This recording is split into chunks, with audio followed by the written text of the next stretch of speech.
The Crown Plaza Hotel, where the conference is, even has a shuttle service from the San Jose airport.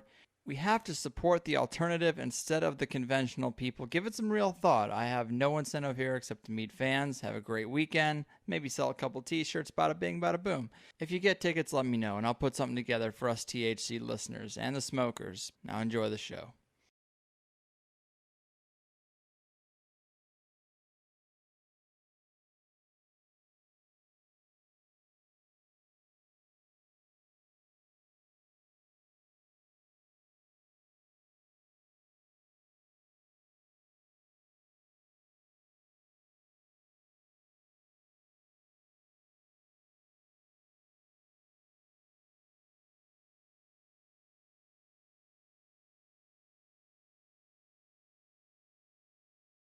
Higherside chatters, welcome to the goddamn show. I'm Greg Carlwood. Packed bowl to the left of me, cold beer to the right. Here I am, stuck in the middle with you, enjoying another sunny San Diego day. Co-hosting today is my good friend and confidant, Jake Bender. Jake, man, what's happening?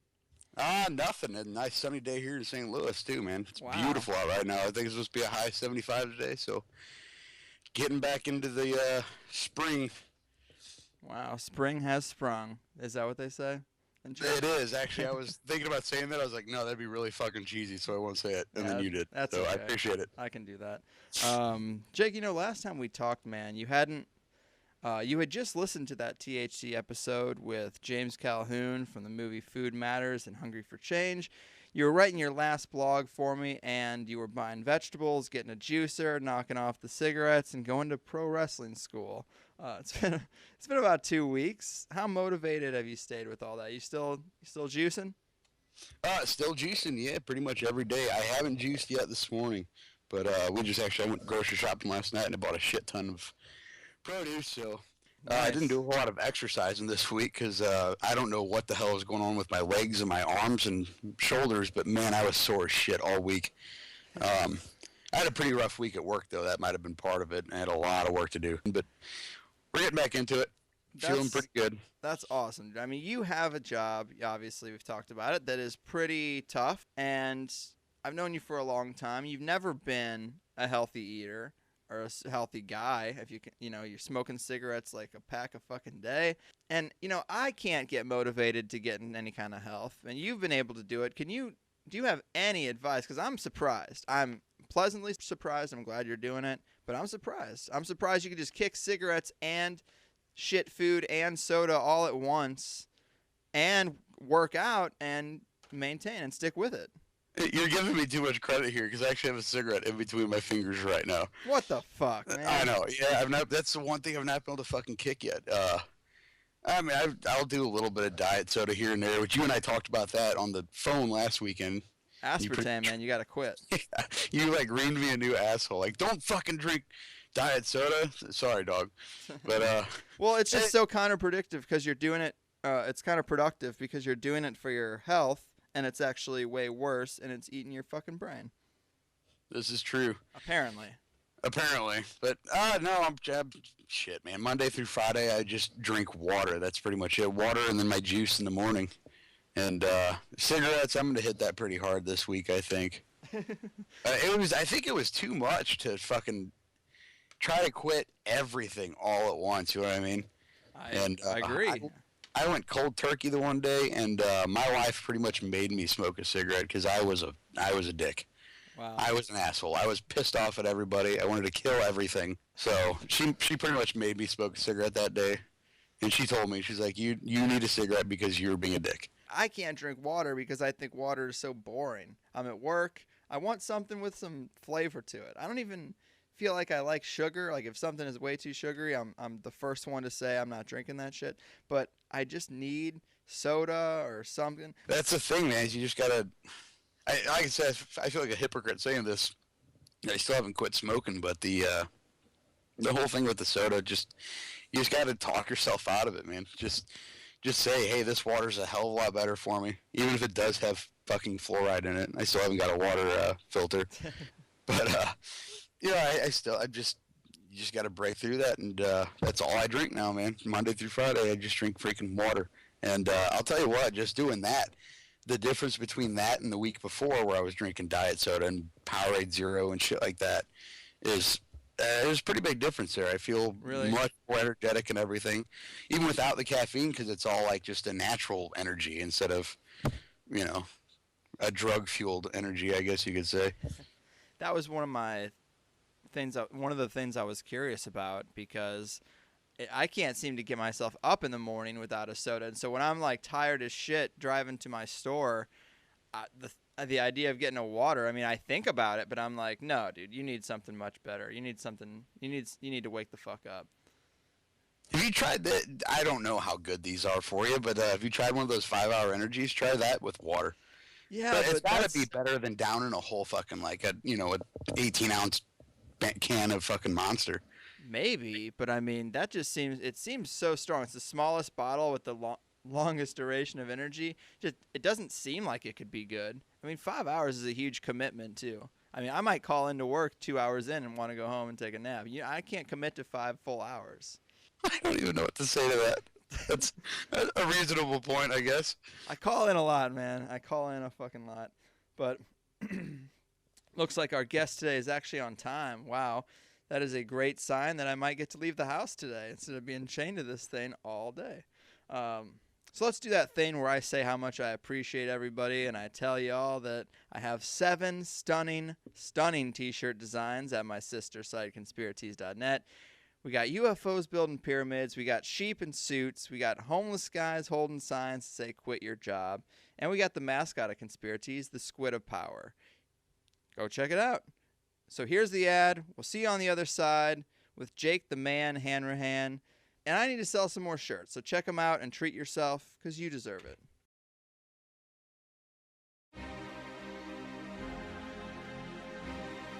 We're here because we don't buy into the bullshit of mainstream culture. We're tired of the mundane, passionless careers we've been shuffled into as a result of this orchestrated debt-based system of rule, and the stranglehold on education and entertainment by cold, soulless corporations. People, yes, we are frustrated. Yes, we are tired. And we reject the brave root tranquilizers that are Monday Night Football and an ice-cold Budweiser. We have to stop hiding. Stop hiding behind the headphones and the Cherry Popper 420 username. Let the world see that the resistance is strong and society is changing. There was a time to be anonymous, but that time has passed. And so the Higherside Chats would like to present Conspiratees as the dawning of this new paradigm in the uniform of the revolution. Because bold fashion should mean more than some celebrity meat dresser frat boy in a silly pink polo. Conspiratees redefines bold fashion as having the balls to reject socially uncomfortable and unpopular truths from your radiant chest. All fucking day. Conspiratees.net. Let them know that you know. Bold designs for troubled times. Hard truths. Soft cock.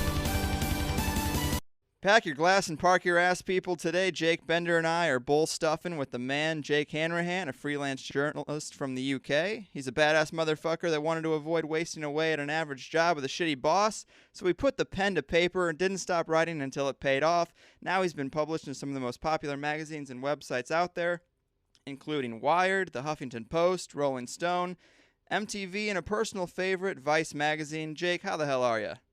I'm good, thanks, man. How you doing? Doing well, man. It's good to finally get you here.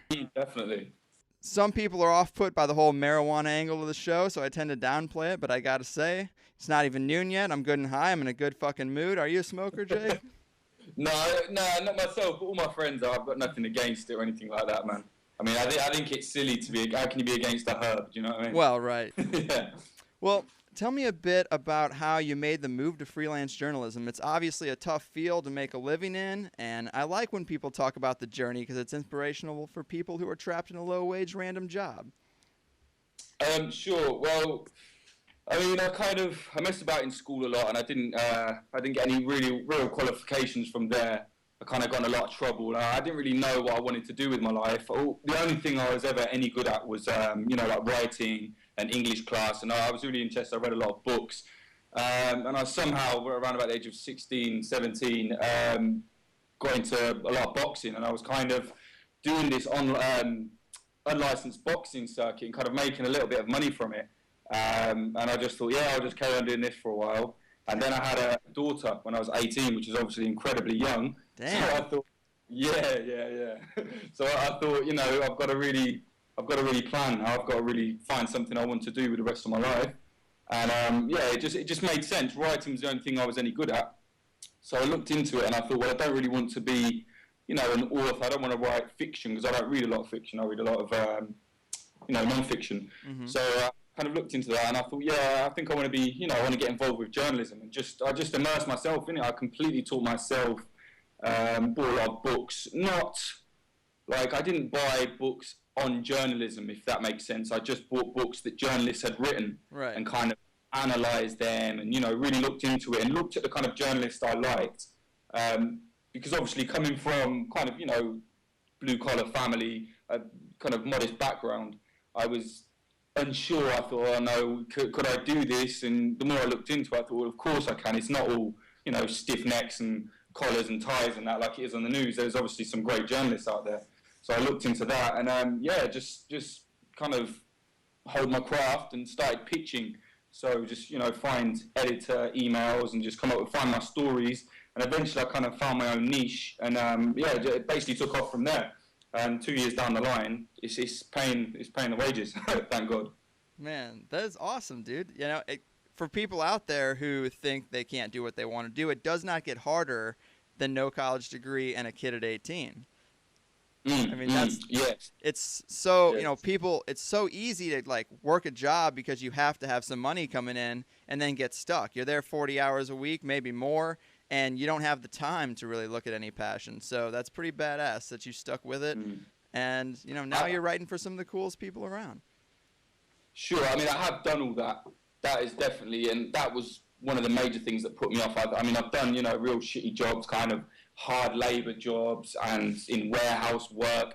And I just thought, Jesus Christ, I can't do this forever. I mean, I felt like you're kind of working constantly and half your money's going out the back door anyway. And it was just a nightmare. I just realized I can't live like this. I just wanted to have some kind of adventure, but some kind of structure but do that forever. You know, I wanted that to be my profession. And yeah, that's how it made sense to me. But I totally agree with you. I mean, I feel terrible for a lot of people who they just get stuck in these jobs and they can't, you know, there's some people can't just take the risk. Right. Which is right. Yeah, Jake Bender here is in that situation. Oh, really? Yeah, I've got 3 kids here, and I drive a tractor trailer. Yippee.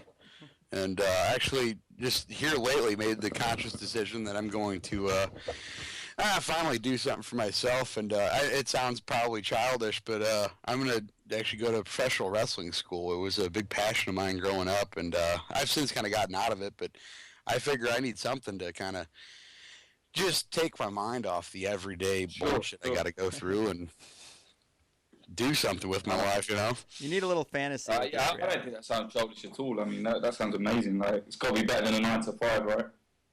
I wish it was only a 9 to 5, man. It's like a 5 to 5. Shit, that's a lot.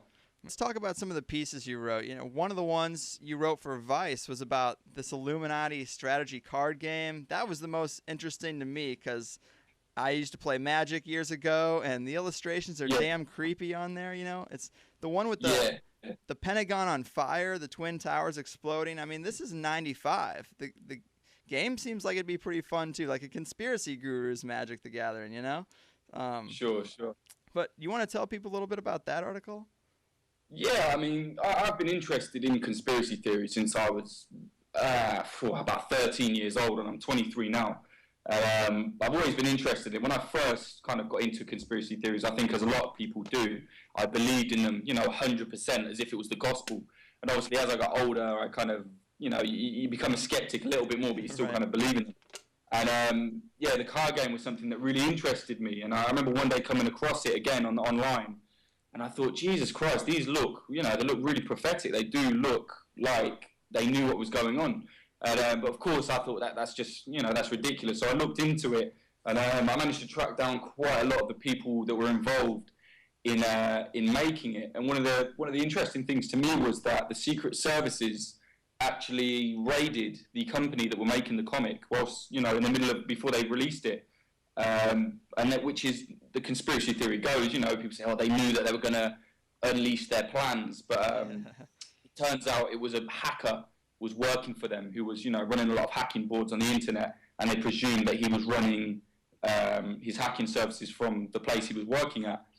But of course, he wasn't, and it's quite a landmark case where the SJ Games, the people that made the comic, won a lawsuit against the Secret Services because they just went in and they basically had a really flimsy warrant, and they just said, look, he's probably doing it, we'll go in, and then we'll be fine, and he'll have to plea bargain. But it turns out there was nothing going wrong, so they got in a lot of trouble when SJ Games sued them. So I think from the start, that game was already, destined to kind of go down in conspiracy folklore, as it were. Yeah, well, there's one part where you talked to the head illustrator, and he hinted that the Steve Jackson guy who ran the company was participating in occult magic during those days. Did he elaborate on that at all, or do you think he was just trying to hype up a dead story? He was completely just pissing about with me. He was laughing as he was kind of being very sarcastic, and he found the whole he knew about the conspiracy theory around it, and he just found it hilarious. Yeah. Now I've spoken to people since and said, he was a disinfo agent, but I don't know. I mean, I fully don't believe that was true. He just found it funny. Yeah, it's just some illustrator who had an interesting job, who then there was some controversy, and he's just playing it up. Yeah, I mean, the guy that did make it, this Steve Jackson, what this head illustrator did say to me, he said he was very interested in conspiracy theories, and he really looked into them a lot, but he didn't say that he believed in them so much. He was just more interested in them. And the 9/11, the card where it looks like the Twin Towers, for example, that is actually titled something like Soviet nuclear launch or something. So at the time, the Soviet tensions were quite high at the time. So that was actually not meant to be, anything to do with 9/11, and people have kind of taken it and run with it. But I mean, there is a lot of strange things with it. And even after I did the little investigation into it, and I kind of made my theories on it, that it was just a lot of it just coincidence. There is weird things because the hacker who I contacted, who was the reason why they got raided, he was looking into 911 kind of schedules. So he was hacking into police databases, and for some reason finding out what they would do in serious situations. So if there was a bomb scare, he was finding all the plans for it, and I have no idea. He didn't really elaborate on why, or wouldn't elaborate on why he was getting them. But so that was kind of a confusing aspect to it. But I don't believe personally that it is what people think it is.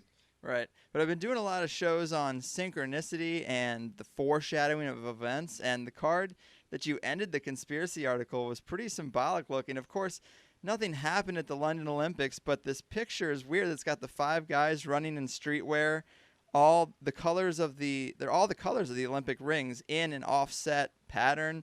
The Big Ben clock is crumbling in the background. I would have definitely thought of that as some foreshadowing, but a lot of people were predicting something was going to happen, but nothing really did.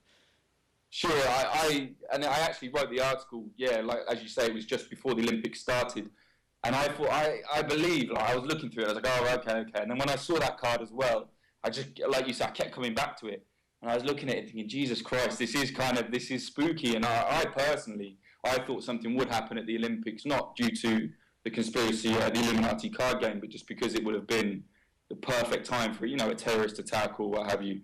But, nothing happened. But I'll be honest, when I looked at it, I was kind of talking to the editor at Vice, the online editor, and I said, look, and these Olympic rings are exactly the same colours. And when you look at it, it isn't quite right. One of them is kind of wearing a yellow shirt and a black waistcoat, and then there's like a guy in a white shirt as well. So I don't know. I can't personally. I looked at it and saw what I wanted to see. So there is one colour off. But yeah, I mean, if something had happened, and the Big Ben thing as well, I would have been really, it would have probably sold me. I would have thought, these guys are bullshitting me. They knew something, but as it happens, nothing occurred.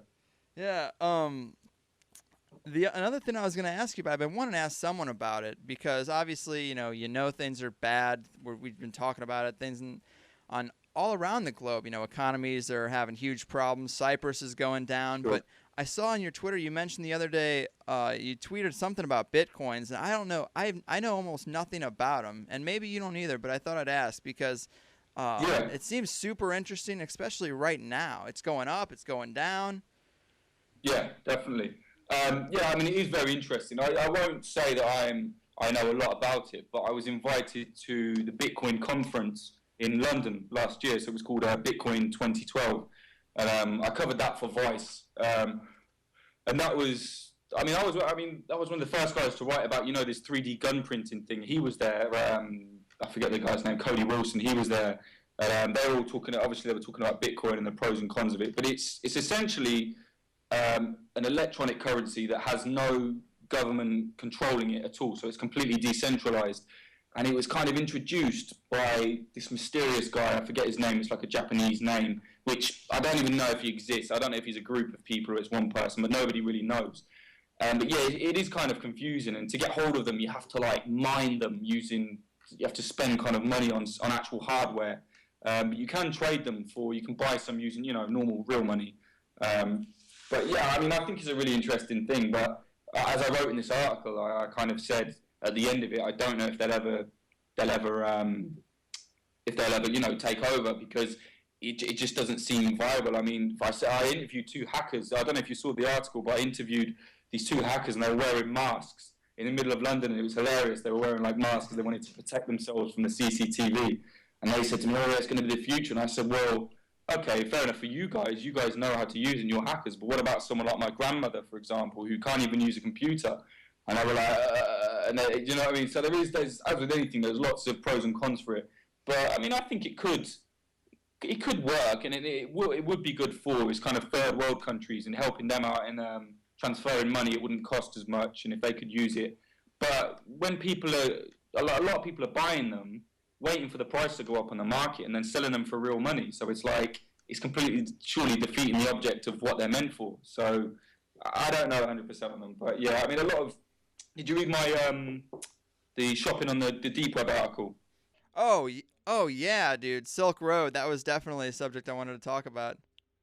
Yeah, so they use it because it's almost untraceable, and if you're using it on the dark web, it's incredibly untraceable. So yeah, it's an anonymous currency, which is more favoured by hackers and activists. But yeah, I heard I think JP Morgan are kind of keeping an eye on it, and they've got stats on it and all sorts. So it could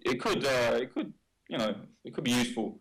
Right. It's one of those things that it's you never make money by being late to the party. And this is one of those things that could potentially be the next way to make millions for guys like us, Exactly. Yeah. But I read a story where a guy bought loads of them for when they were like 3 cents a Bitcoin at the time. This is years ago, and he just bought loads of them and forgot about them. And then obviously they went up to like $300, I think the peak was, a Bitcoin. And he kind of went online, checked his wallet, and was like, Jesus Christ, I've got a lot of money potentially sitting here. So, yeah, exactly. You're exactly right. And it's like, we know about, being conspiracy theorists, we know it all revolves around banking. It all revolves around the control that controlling the money supply gives you over governments, over entire populations. So it's appealing to try to want to get out of that. And I guess the way it's been explained to me, it's a non-centralized currency. It's obviously, we don't even know who created it. So it's not really controlled by anyone, which is a bit scary, but it's controlled by algorithms and programming. But I guess the best way I've heard it explained is that it should replace commerce in the way that email replaced the postal service. Because if you're mailing something and they don't, imagine also if you could mail packages through email. It's like you don't want somebody to get something, so don't hand it over, because with email, it's a direct line. And that's how this commerce works. It's a direct line from you to the buyer, where there's no middleman to process your payment or to confiscate your payment or to charge you, which that's really interesting. They said to think about it as like literally handing cash to your weed man. It's like, it's just different, but it's also its own currency, which is the trippy part, because its value is weighed against real currencies, and it's going up and up. And I guess recently it just had its first major drop, but I have faith in this thing, man. I can't really even, at $300 a Bitcoin, I guess I can buy one or two, but it's not really the same, as it was at 3 cents. Sure. When I did this Silk Road piece, it was a lot cheaper. I think it was about $10 a Bitcoin or something like that. And I was, trying to get hold of them and that. And in the end, it just proved a bit difficult in the time frame I had to write the article. So I kind of, I did it without actually buying anything, which was good because I would have probably got arrested. So that's probably a good thing. But the thing is, if you, like you say, if you buy now when it's crashing, yeah, I mean, people are saying, oh, it's the end of Bitcoin, but I don't think it is because it crashed a couple of weeks back, or a couple of months back, it crashed as well when some hackers, which is another problem, some hackers just started stealing people's Bitcoins from their online accounts. So, and then it crashed because obviously everyone's saying, oh shit, I better pull these out and sell them quick. So, but yeah, I mean, my opinion is though, I agree with everything you're saying. It could be really interesting and it could, give some more power back to the people because obviously, as we know, the banks control a hell of a lot. But I don't believe that they would let it get that far. I mean, I don't know. I just think, do you really do people believe that if it got that big, surely they would come in, they do something. You know what I mean? The banks will probably say, right, we'll buy everything Bitcoin related so that it comes back to us anyway. Do you know what I mean? Agreed. Yeah, I do think the power structure is really, it's too secure. They're ready for basically anything. I don't know how they let the internet get out. That was a big fuck up. But other than that, they're doing a pretty good track record. Here's the thing: is like if I decide that I'm going to sell, say, my T-shirts, I'm gonna take Bitcoins. I mean, then Bitcoin is viable regardless of if a government wants to shut it down, regardless of if a bank doesn't like it. So, I mean, I think the real pressure is on the merchants to start taking it because if you can buy. Sure. If you can buy your food with Bitcoins, then then who cares what anybody else thinks, But, Yeah, I mean, that is true. Yeah. You can buy pizzas now. There's a website where you can buy Domino's pizzas with Bitcoins. So, yeah, I mean, it's kind of progressing. Exactly, yeah. And, we mentioned Silk Road a little bit. Can you explain that to people? We've never really talked about it, but it is a pretty fascinating website. Yeah, it was amazing. When I first heard about it, man, it blew my mind. Basically, Silk Road is a website on the dark web, which is, of course, the kind of secret internet within the internet, which is kind of, I believe it was set up by the Navy, so they could send, more secure messages to each other or something like that. Could be wrong. But yeah, so it's a website where if you're using the dark web, you're basically totally anonymous anyway, so you can't be traced. And it's essentially an eBay of drugs. And at the time when I did my article on it, they had another section open called the Armory, which was by the same people that opened Silk Road, and they were selling, as you saw in the article I wrote, a guy tried to sell me C4, and they're selling rocket launchers and bazookas and kind of self-assembled Kalashnikovs, and it was just insane. So yeah, the Silk Road is essentially a secret online merchants for all things illegal, really, which I said in my article I didn't specifically disagree with. I mean, like I said at the end, it's drugs. Everybody does drugs. They're never ever, in my opinion, they'll never stop people doing drugs. And the internet, with the internet, is just another 21st century invention, which of course I don't know. I didn't get why some people were so shocked, like, oh my god, they're selling drugs on the internet. And for me, I just thought, well, what did you expect? What did you think would happen there? I think people would always find a way. But yeah, it's just a crazy, crazy place. Anyone I know who's used it or knows somebody who used it, no one's gotten caught. So I guess I'm very skeptical that it's really anonymous, Yeah, and it really is. When I looked, I mean, I'm not against drugs. Like, I mean, I'm again, obviously, of course, hard drugs. Like, I've seen drugs ruin people's lives, but at the same time, I've got friends who do, like acid and weed and stuff like that, kind of, and they're better for it usually. So in a way, I was looking at it and I was thinking, this is kind of good because people are not going to be getting drugs and getting, beaten up or mugged or kind of have their deals screwed over on them because it's all on the internet, so it comes straight to their door. So, pardon me, I thought, yeah, that was a good side of it, but then at the same time, it was like, well, maybe if there's some kind of suburban kid who maybe might not have ever gotten into drugs, suddenly finds Silk Road and starts buying them and gets them into his house, and you know what I mean? I think it's a double-edged sword, but I wasn't shocked at all by it, and I don't specifically think it's a bad thing either. Yeah, it's definitely crazy, but again, they fucked up by letting us have the internet. Now we got our own black markets, and we might have our own fucking economy soon. So, But another great piece you wrote, one I think it was a Vice piece, was one about this Immortality cult that's living on this island off of Greece. That one was pretty nuts. I mean, in the article you wrote, they feel the need to reconstruct the world and implement the birth of a new immortal human. Tell us about that. Yeah, I mean, that was insane. I can't even remember how I got onto that, because a lot of the articles, most of the stuff I write, you can't, it's not that, obviously it's not out there, which is kind of my thing. I like to write about subculture. I can't even tell you how I found out about it. But yeah, basically, after the Chernobyl disaster, a load of scientists who were kind of contaminated from the, from the fallout there, and they were working on the thing as well. They got together and they said, look, we need to get away. We need to make ourselves pure.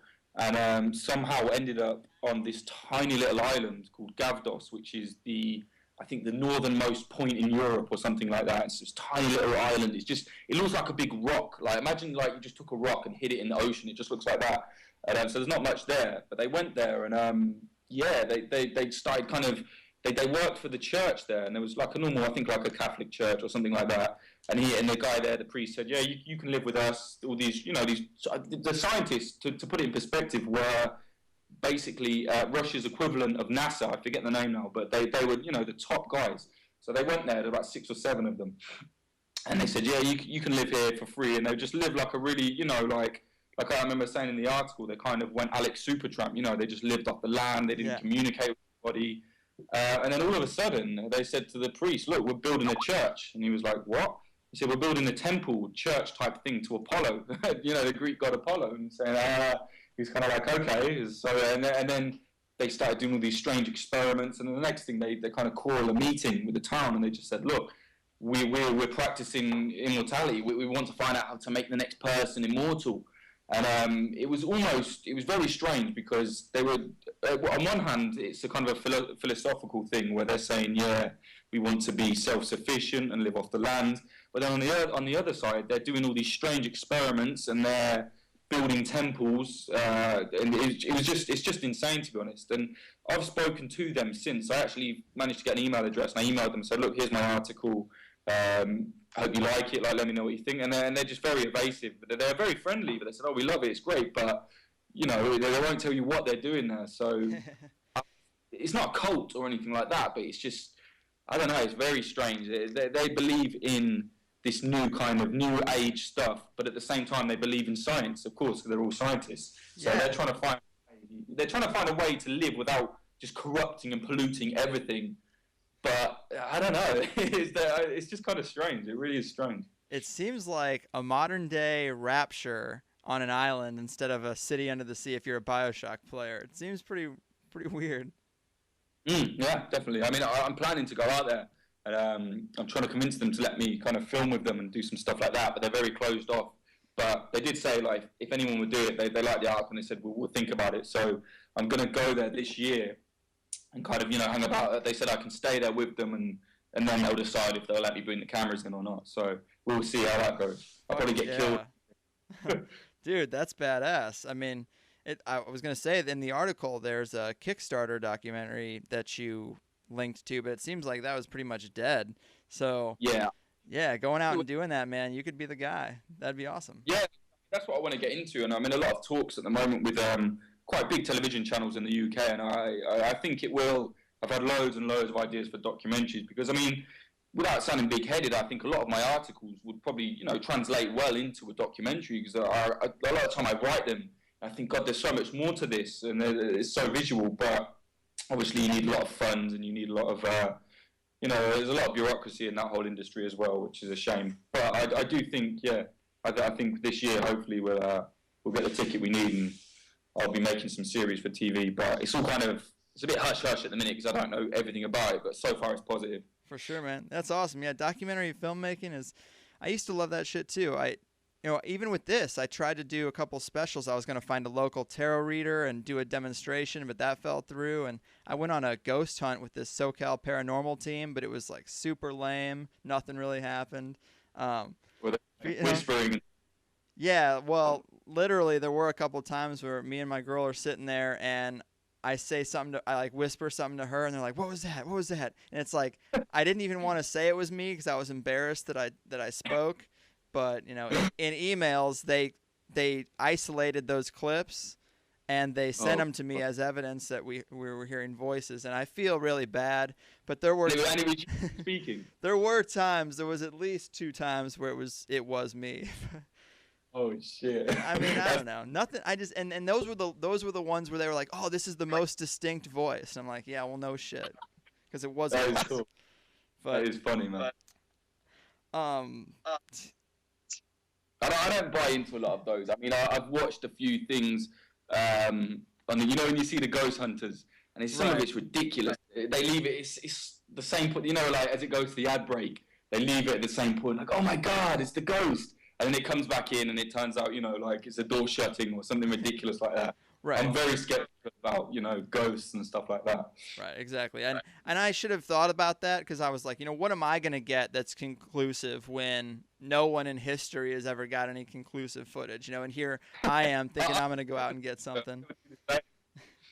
But, you know, if I were to come to you with money and I said, yo, dude, I got the funds, I got the equipment, I got the crew, we got one shot to make a sick documentary, what would you make? Would it be this immortal death cult, or would it be something else? That is a good question. What, is like a one-off documentary or a series, or? Yeah, if you just had one shot to start your career as a documentary filmmaker, what subject would you tackle? Oh, that's interesting. I mean, because we've been in so many talks, I've got about 10 different treatments written up for series and things we've been showing people. But what would I start the first thing? I tell you, you know, one of the first things I would start with is there's in Africa, in South Africa, in the slums of Botswana, they have there's basically a heavy metal cult. Well, I wouldn't say it's a cult. They're just basically crazy kind of these guys from Botswana who really believe in like heavy metal. So you've got these guys living in the slums, like kind of living really bad, but then they're dressed up. They dress like cowboys as well, so they're like always in character. And somehow they've got really into like Megadeth and Slayer and stuff like that. And they actually put on shows and they call it Afro metal. And it is amazing. I mean, I actually wrote up the treatment for it, and it's going to be called the Heavy Metal Cowboys of Botswana. And it is that, I would probably start with that because it's so visual as well. And they're, you know, in the West, the rock stars are usually arseholes. They're just, you know, I don't want to generalize, but a lot of the time they are. These guys are like the coolest guys, and they're in character like all the time. Like they're totally nuts. Like, you know, they fully believe in the heavy metal, and they go to the market like, you know, dressed in leather chaps and with Megadeth t-shirts on, and bring their guitar and, you know, start playing in the middle of this kind of shanty town, and it's really giving them kind of, you know, a sense of like they're kind of doing something really positive. They're living in, you know, abject poverty, and of course the land has been raped by civil war. But they're saying, no, we're taking kind of, you know, a few aspects from the West with Megadeth and all these bands, and we're doing something really positive, and we're doing it our own way. So that would probably be what I would first go out on, purely because it's just so different, and I think a lot of people would relate to it as well. I mean, it's just, I don't know, but maybe I'm just overselling it, but it just seems crazy to me. You know, that's awesome. Manifest itself in the slums of South Africa. Yeah, I would totally watch that one, man. I mean, it's weird. It really is, because you think about you know, heavy metal, death metal. None of that stuff ever has like a positive spin to it, but it sounds like in this situation, it really does. It's actually helping people in some way, and it's just the weirdest thing, because you never would have made a tie between heavy metal and helping people, but somehow it does down there. So yeah, that's definitely an episode I would watch. That's cheers. I mean, that's definitely the angle I was going at. I mean, I think that will get made sooner rather than later, because I've kind of been in a few meetings where, you know, commissioners are really interested in it. But yeah, man, there's loads of different things. Also the Art Smuggler. Did you read that? Did I send you that? Yeah. I've read your article. I've heard other things about him. That's a crazy one too. Crazy guy, yeah. Michel Van Rijn. So I mean, he's quite, I don't want to say a close friend, but he's, you know, me and him I know him quite well now. Obviously, through the success of that article, it did quite well, and off the back of that, there's a Hollywood film going to be made about Michel's life. You know, American History X, the director of that, he's Tony Kaye, that's it. He's going to make the Michel Van Rijn biopic, basically, off the back of the article that I did on him, which was cool. So, yeah, and we want to make a documentary with him as well. That's badass, man. If I had the money, I'd probably make Conspiracy the Musical with Neil Patrick Harris. That would be incredible. And Russell Brand, too. That would work.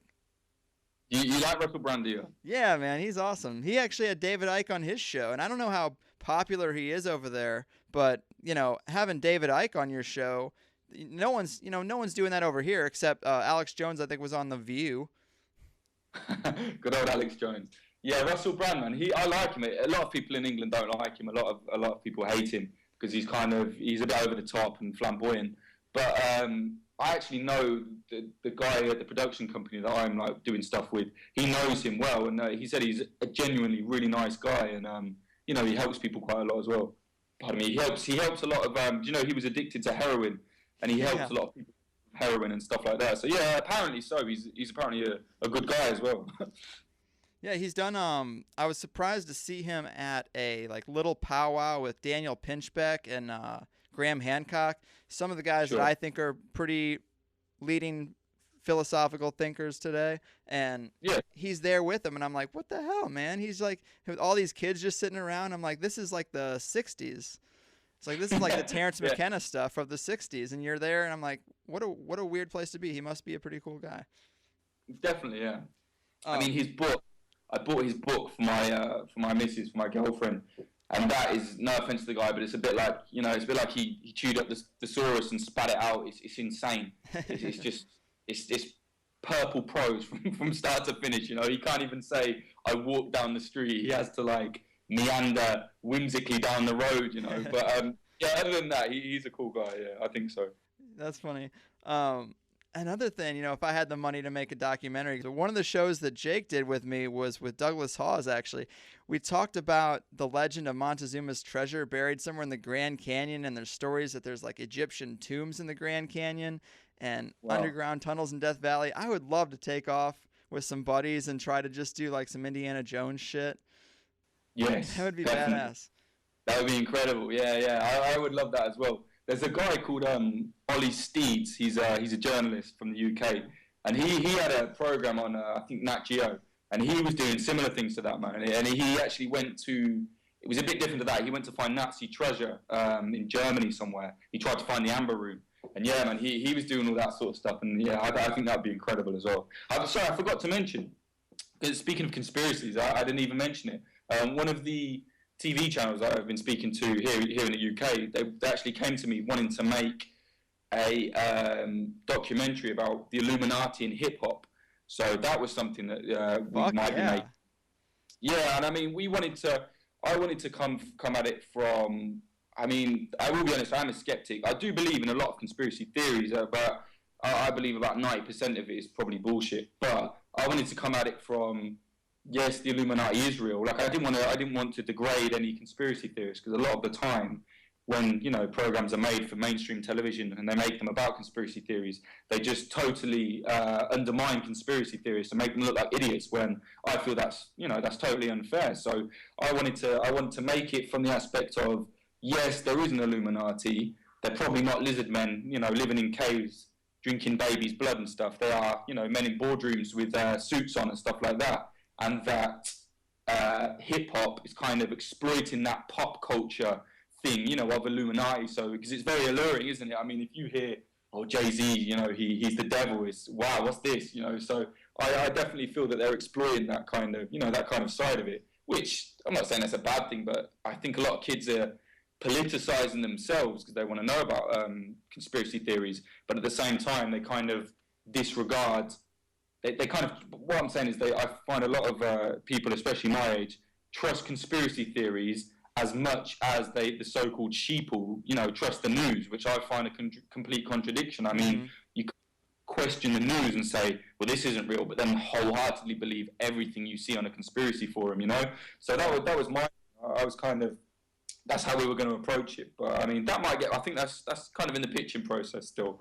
But yeah, man, there's a lot to it. I mean, recently a guy shot his friend, and apparently he wanted to be a rapper, and he said, I'm sacrificing you to the Illuminati, and just shot the guy. And his friend was like, what are you doing? Luckily the guy survived and he got put in prison. But it's becoming quite a big issue, and I think it's a really interesting, angle to go at it from. Yeah, man, I saw that story, and that is awesome, because the subject of the Illuminati and hip hop and Hollywood is like one of these topics that I really haven't found the right guest for. Like, I've found a few people have written some stuff. The real one is Professor Griff from Public Enemy, but it just he doesn't have his online presence is real shaky. He doesn't have a good system for contact on his website, but he lists his phone number on there, and I just haven't gotten a chance to call him. But usually I want to book guests through email, so it's just kind of weird. I got to call a guy and see if he'd come on the show, but he would be the guy. But man, there is a lot of stuff. I mean, of course, I'm not convinced of anything. That's the angle I take. I'm not convinced of anything, but the more coincidences there are, the more likely something is to be true. And there are a huge amount of them with the Illuminati and hip hop.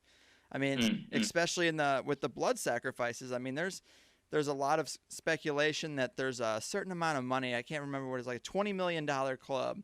And they'll basically put you up on this tier if you perform a blood sacrifice. And there's a lot of speculation that when Kanye West's mom died of plastic surgery, that was a weird death.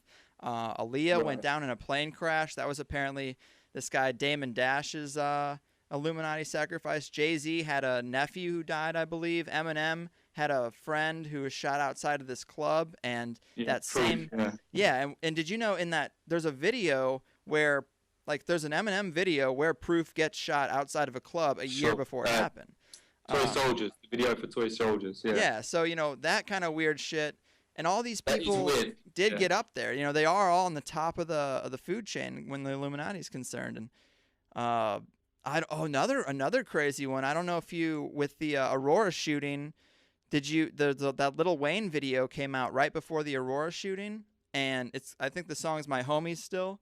And what was fucked up about that is there's a scene, there's all kinds of weird symbolism in the video, but there's a scene particularly where he's dancing around a movie theater with a couple of buddies, and there's 11 skeletons in the room. That's all there is an empty theater room, them dancing, and 11 skeletons. And 11 people died in Aurora. And it came out literally like the week before. Yeah, that was really strange. That was very strange. There probably is a lot to it, but where I really believe, the way I kind of believe in strongly is how Public Enemy, the guy from there, he said how they were, Public Enemy came out and they were really kind of, empowering the black youth of America, and very, well, some people wouldn't say a positive message, but I think they were, they were giving a really positive message. They were talking about, the truth. They were saying about, how, just civil rights and really good shit they were talking about. And then all of a sudden there was this influx of gangster rap, and then kind of hip hop got demonized into this kind of street thug thing. That I do believe in. I mean, I spoke to a guy about that, and he was telling me about some theory where the CIA were like, look, we need to kind of quieten these kids down. They're going to start a revolution type thing, and they're going to start bombing and kind of doing weather underground type stuff through hip hop. And that I believe in, but the blood sacrifices, I mean, I don't know, man. it is kind of crazy, but I mean, I'm not saying no way, but I don't know, it's crazy. I think in though, like you're saying, Hollywood and that kind of the power structure and entertainment, there is definitely, whether it be the Illuminati or politicians who have agendas they want to skewer in people's minds using films. I don't know, but I fully agree with you that there's something fishy going on. That's kind of where I kind of that's as much as I would believe in, that there is something fishy going on. I don't know if it is, like it could be blood sacrifices. Who knows? Stranger stuff has happened. True. That's one thing I love about conspiracy theories. Like you say, you can look at it and go, oh, that's interesting. That's an interesting angle. But what I mean, I think some people, it's dangerous in a way, because some people read it and go, that's interesting. That's definitely the truth, and it's like, sometimes it can be damaging, but I love conspiracy theories, man, and I love the whole conspiracy theory community and the whole tinfoil hat brigade. I'm fully into, I love all that, man, and whether I believe it at all, no, of course not. I believe 90% of it is bullshit, like I've said before, but the 10% that I do believe is real is like, overpowers the bullshit for me, if you know what I mean. Yeah. And one other thing I wanted to talk about, you wrote about another little conspiracy gem, which is the Denver Airport. Yeah. Have you ever been there?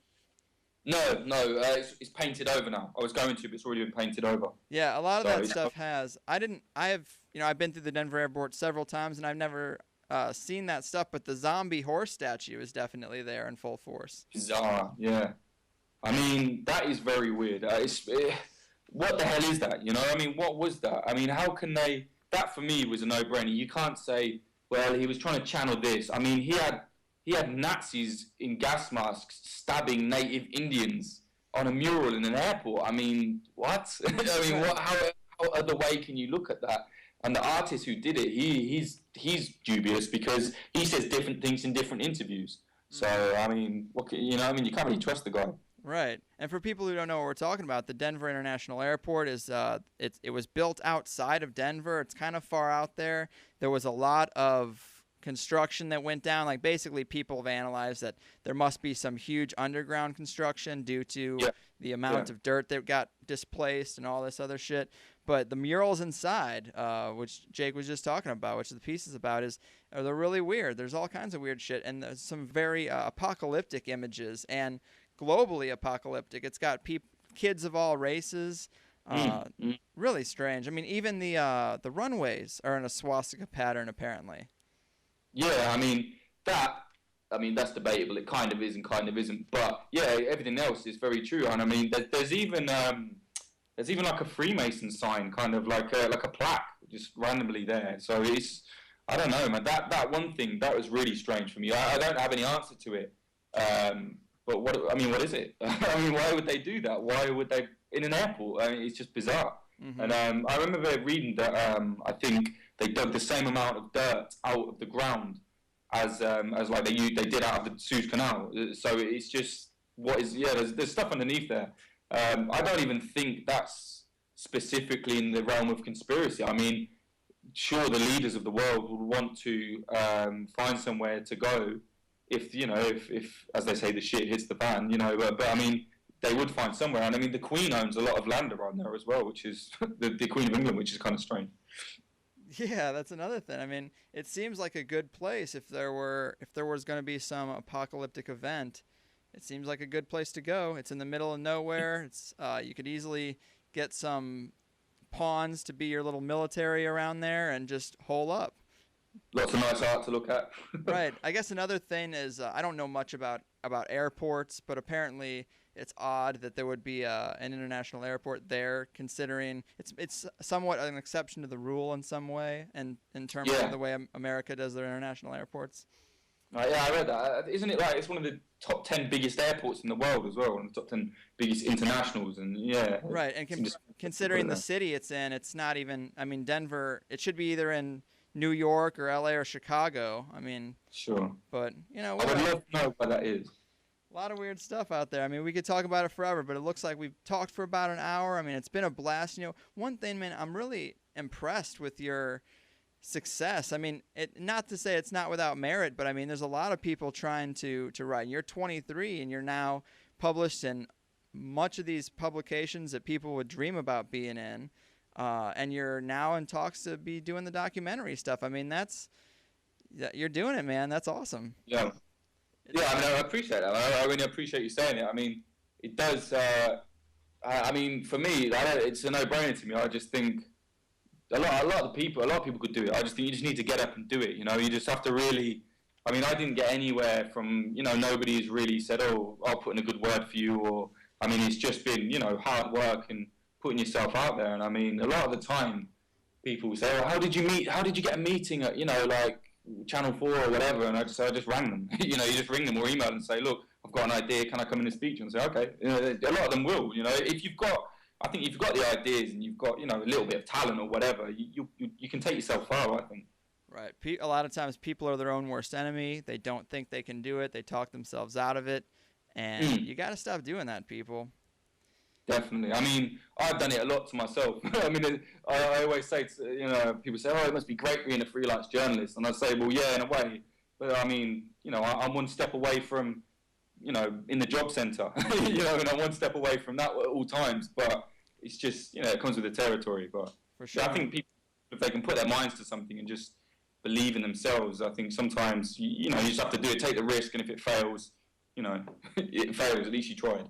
Yeah, man. I mean, hey, if you're ever out in the States and you need someone to hold a camera, dude, I'll come out there. We'll go treasure hunting in the Grand Canyon. It'll be like The Rundown, if you ever saw that. You can be The Rock. Definitely. I'll be Sean William Scott. We'll definitely go treasure hunting. Definitely. I'll be Rosario Dawson.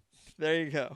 Well, dude, again, it's been a blast. I mean, are there any interesting things you're going to be working on you wanted to throw out there? Did you get your website finished?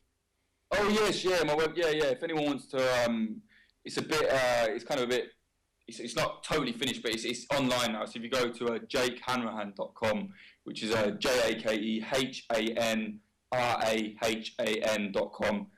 Yeah, all my kind of, I just picked my favourite work that I've written, and that's all on there. It's like a portfolio website and a way to contact me. Yeah. So also, hopefully, I should have a ebook out on the Kindle store, which will be called Field Report, which is basically just a compilation of my work from 2011 till now that I think people are probably interested in. You know, if they just, it's going to be up for like, I don't know, £1, which is probably, I don't know, like $1.50 or something. So yeah, I'm just going to put that on there. So if anyone wants to pick that up, they can.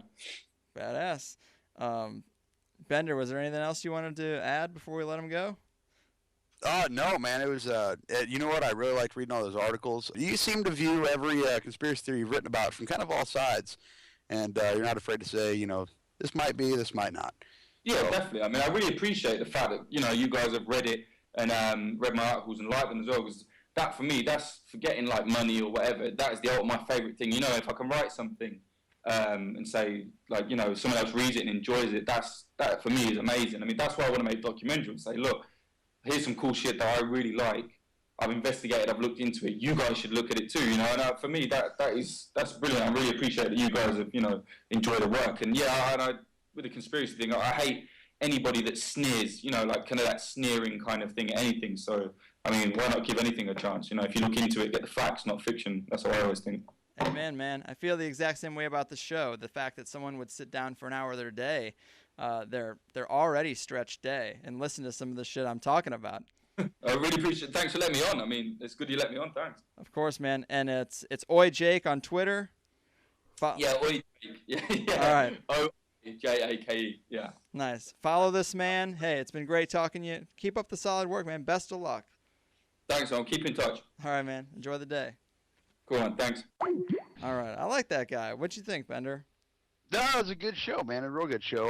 I wish I could have asked him a little bit more. Like, actually, he and I kind of had a little mini conversation on Twitter once about that whole Dr. Ketchum